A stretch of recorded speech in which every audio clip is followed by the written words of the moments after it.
Στη σειρά των βίντεο που εξηγούν τον τρόπο που μπορεί κάποιος φοιτητής ή μαθητής να χρησιμοποιήσει το Maple για να επιλύσει διάφορα προβλήματα που αντιμετωπίζει μέσα στην ύλη, είτε τη φοιτητική είτε τη μαθητική, σήμερα εξετάζουμε τον τρόπο που επιλύονται οι παράγουσες, οι αντιπαράγωγοι. Ας ξεκινήσουμε λοιπόν με κείμενο. Ας βάλουμε ότι είναι κάποιος τίτλος και ας τον πούμε παράγουσες ή αντιπαράγωγοι.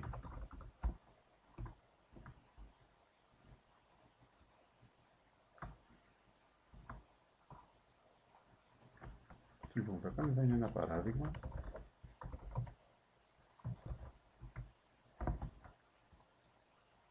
Το κείμενό μας θα είναι κανονικό και θα γράψουμε τον ορισμό που είναι βρείτε τη συνάρτηση.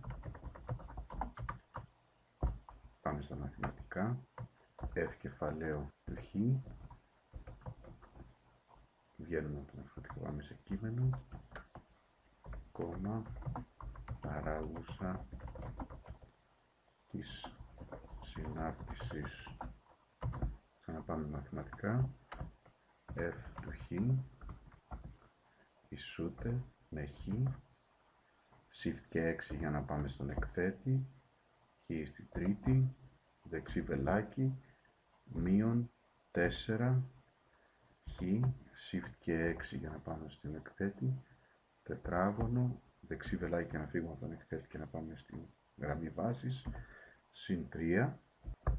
Βγαίνουμε από τα μαθηματικά. Συνεχίζουμε με κείμενο που να ικανοποιεί τη συνθήκη.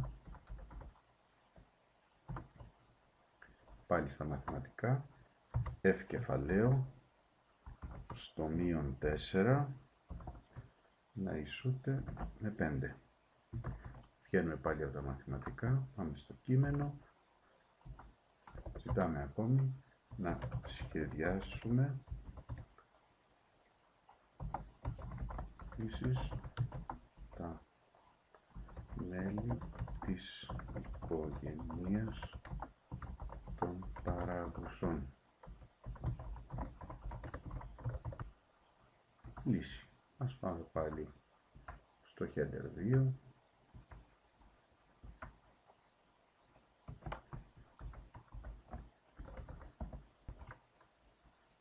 Για να κάνουμε τα βήματα διάκριτα και να δημιουργήσουμε μια καταγραφή όλης της διαδικασίας, έτσι ώστε οποιαδήποτε στιγμή στο μέλλον να μπορούμε να παραγράφουμε, κάνουμε το εξής: φτιάχνουμε ένα πίνακα με δύο στήλες, έτσι ώστε στην αριστερή στήλη να γράφουμε τα βήματα με λόγια και στη δεξιά στήλη να γράφουμε τα βήματα όπως ακριβώς θα τα φτιάξουμε. Φτιάχνουμε λοιπόν έναν πίνακα, εισαγωγή,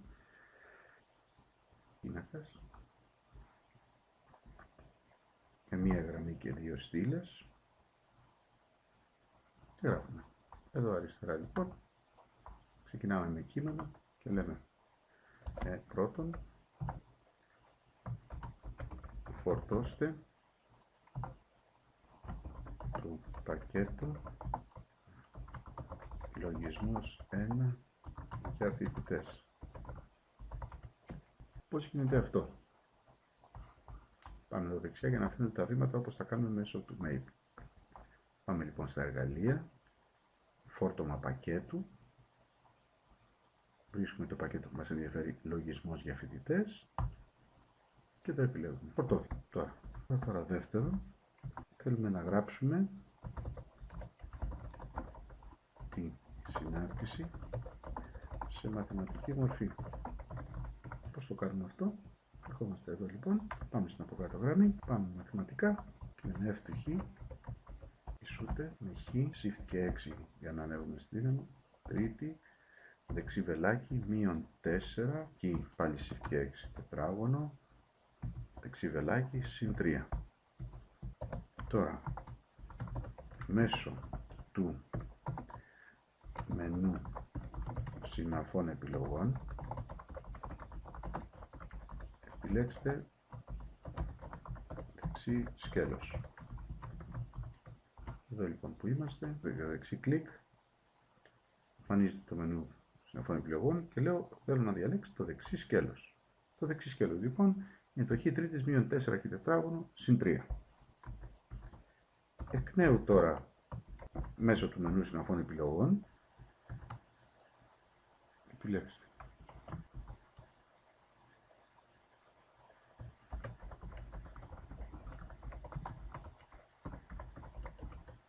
εκπαιδευτικά μαθήματα,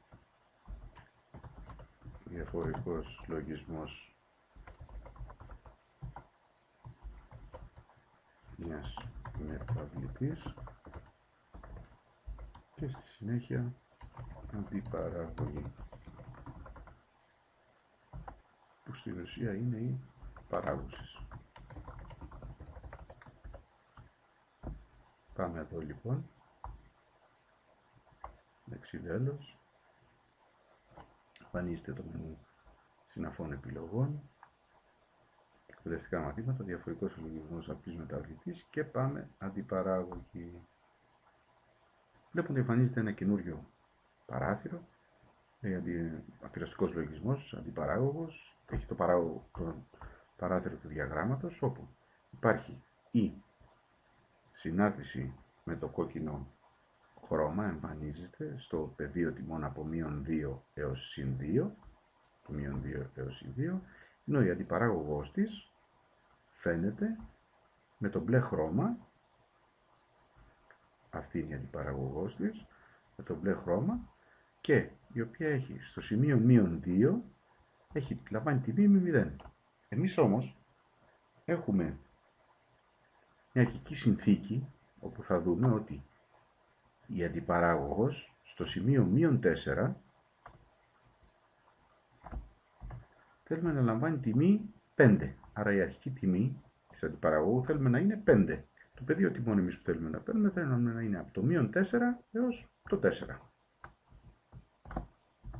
Θέλουμε να κάνουμε λοιπόν εδώ, πατήσουμε την επίδειξη για να δούμε πώς φαίνεται η συνάρτησή μας με την αντιπαράγωγό μας, η οποία πληρεί τη συνθήκη F του μείον 4 με 5.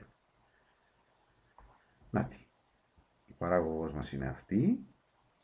Τώρα έχει μεγαλώσει η κλίμακα, έχουμε πάει από μείον 4 έως συν 4 και η αντιπαράγωγός της είναι αυτή εδώ η μπλε γραμμή. Αυτή η αντιπαράγωγος στο σημείο μείον 4 παίρνει τιμή 5.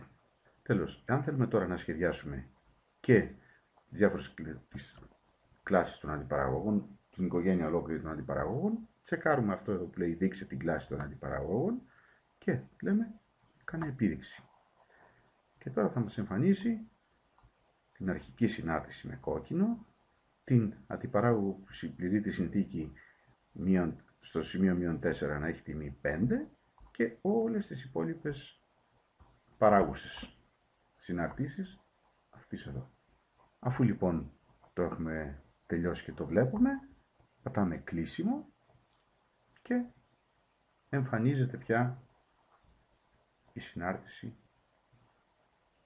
η αρχική συνάρτηση, η παράγουσά της με το μπλε χρώμα και η οικογένεια των αντιπαραγωγών ή παραγουσών της με πράσινο χρώμα. Ευχαριστούμε που παρακολουθήσατε το εκπαιδευτικό αυτό βίντεο για την επίλυση των αντιπαραγωγών. Ελπίζουμε να μας παρακολουθήσετε και σε κάποιο μελλοντικό βίντεο για τα υπόλοιπα θέματα για τα οποία έχουν φτιαχτεί αντίστοιχα βίντεο.